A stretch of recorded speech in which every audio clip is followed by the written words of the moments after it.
Good morning, everybody. So today, I'm just going to show you guys what I do in the mornings, okay? So lately I have been waking up, I've been waking up much later than I usually do because I've been going to sleep much later. My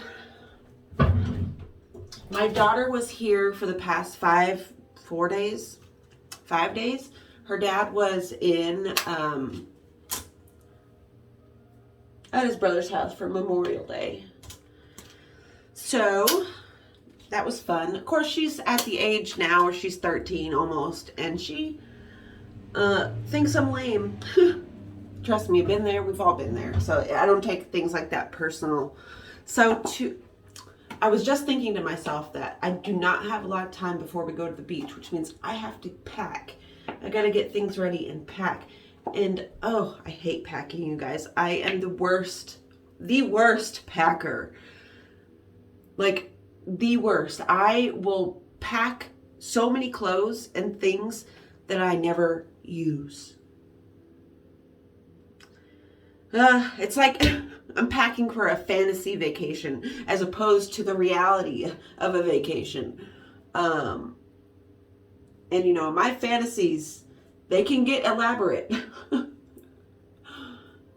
Right now I'm using this Freeman's Feeling Beautiful Brightening Green Tea Orange Blossom Peel Off Mask. I've been using this stuff that my dermatologist gave me for my acne. And what it does, actually, it helps. So I get a lot of pimples, and which is funny because as a teenager, I never got a single fucking pimple. And I only started getting pimples when I was like 23. But I think that has something to do with the makeup I started wearing. I only wore like eye makeup until I was like 23. And then I started experimenting with face makeup. And y'all, it fucked my skin up. But the dermatologist gave me this medicine, ketoconazole cream. Ketoconazole. I don't know how to say that. For dermatological use only. But what it does, I love this stuff because y'all can see I don't have any dark marks. Like, I have a few. That's because I haven't been using that stuff. But I had one right here on my face. You guys can still kind of see it. It's going to take a couple applications of that stuff to get it off. But it's like a chemical peel. It peels off the top layer of skin, so it reveals fresh skin underneath. And it's basically what they do to you at a dermatologist office, or, you know, when you go get, I'm sure the chemical peels are different. Like, I'm not claiming to know what a chemical peel is, but that's just what I equate it with.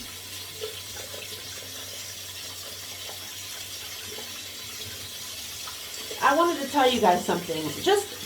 Really, I want to tell you this in hopes that my sister will watch it, because,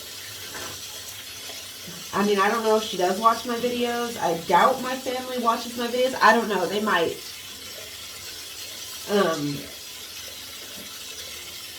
But my sister, okay, she has been, like I told you guys, she's been going through a really rough patch in her life.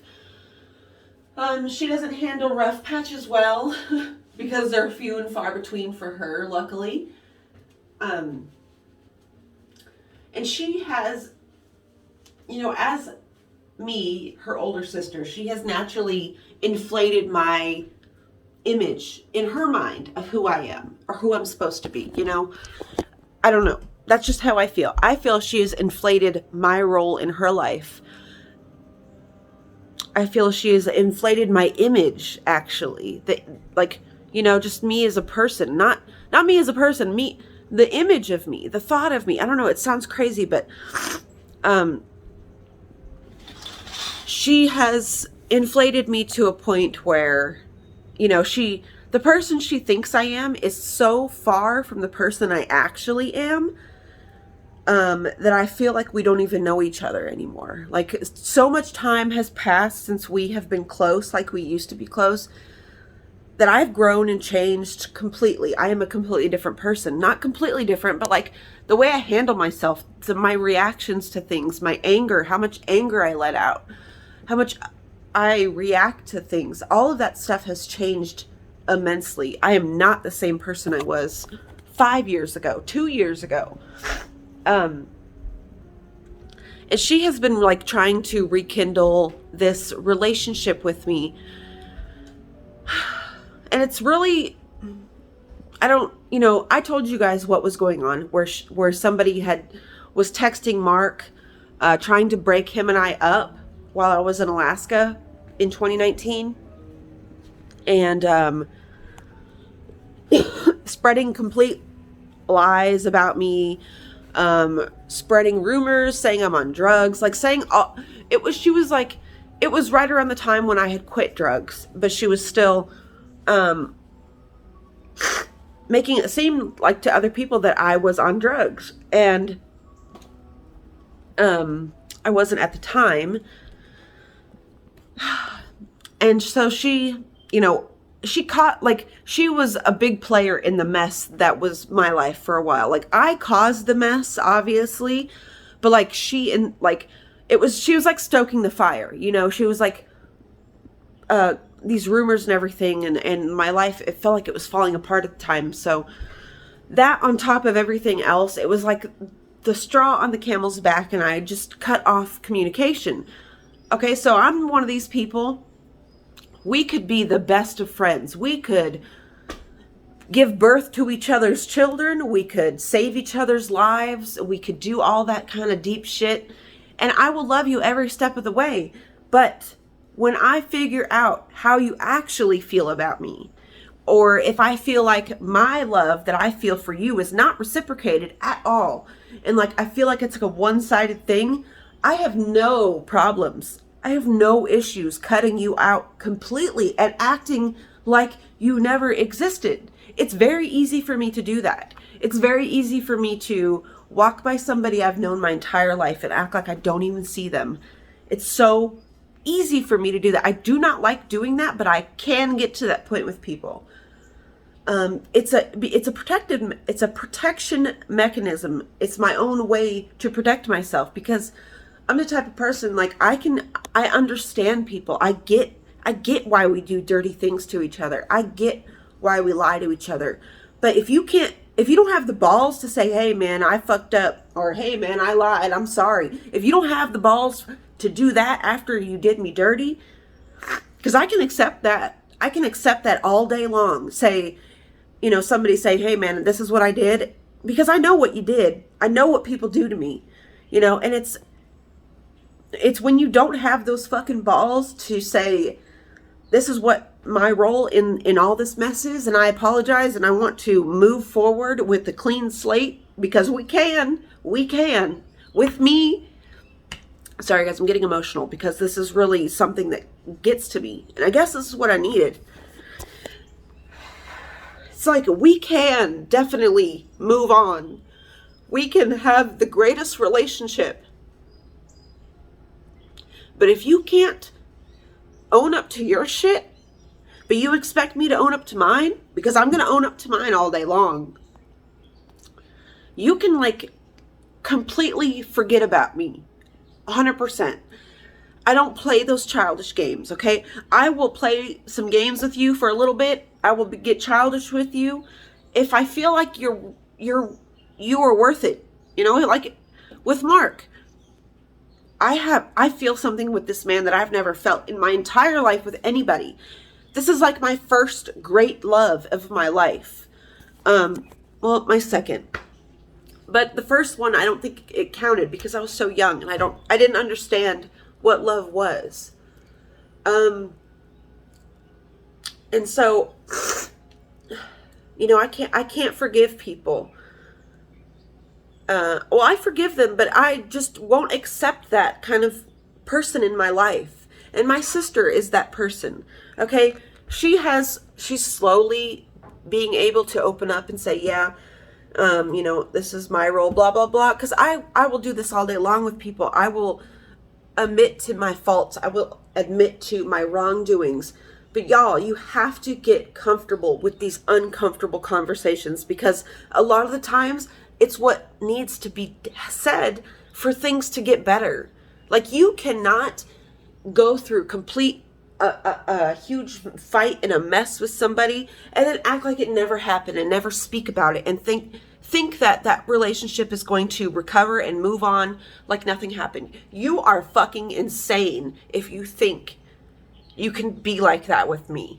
Like, Dorothy, if you're watching this, you are insane if you think that I'm going to allow you into my life without you acknowledging what you did to me. Because you acknowledged it. To you, I understand you acknowledged it, but you blocked your number. You acted like it was not you. You know, you can't do that. You can't do that to people. If you want to have a good relationship with people, you have to acknowledge your shit. You have to acknowledge your part in the fucking shit. You have to take, you have to pull out the list of the shit that you carry around and say, look, this is me. This is me. Because that's what I do to people. I say, listen, when I first meet you, I guarantee you the first few things out of my mouth are going to be, I've got mental illness. I'm very strange. I'm a witch. I don't hide things about myself. I don't go through my life trying to ruin people's lives. I don't play revenge games. I don't get revenge. I used to. It's not worth it, though. It is not worth it. 9 times out of 10, it would make me feel worse about myself when I tried to get revenge on people, no matter what they did to me. I just can't do people dirty the way they do me dirty. And I refuse to callous over and be that way. I refuse to let the world make me bitter and angry and scared to admit my wrongdoings, or scared to admit my faults, or scared to admit where I fucked up. That's the only way you can move forward. Like I told Mark, people who do not see an issue with their behavior will never change. Okay? No matter what you do for them, what you don't do for them, what you say to them, what you don't say to them, what you get, it does not matter. If they don't see a problem with themselves, nothing. You are wasting your energy completely trying to change this person. They don't care. Okay? A person has to come to those realizations on their own. That is the only way change happens, when you can sit there and say, oh my God, I really have become a junkie, or I have really become a thief. I have really started to steal from people I love. I have started to lie to people I respect. And that's not who I want to be. And then you change. I'm sorry, but there's no other way. There is no other way for you to change unless you accept the fucking hole you dug yourself, unless you accept the pile of shit that you're laying in, I seen a quote the other day. It said, it's useless for a bee to convince flies that honey is better than shit. It's useless. Okay? It's useless. Let me repeat that. It is useless to convince flies that honey is better than shit. Because to a fly, shit is top tier, top tier. It's that shit cake. But do you see the wisdom in that quote? Please absorb that wisdom. You'll be so much happier to just free yourself of that. And that's what I'm doing.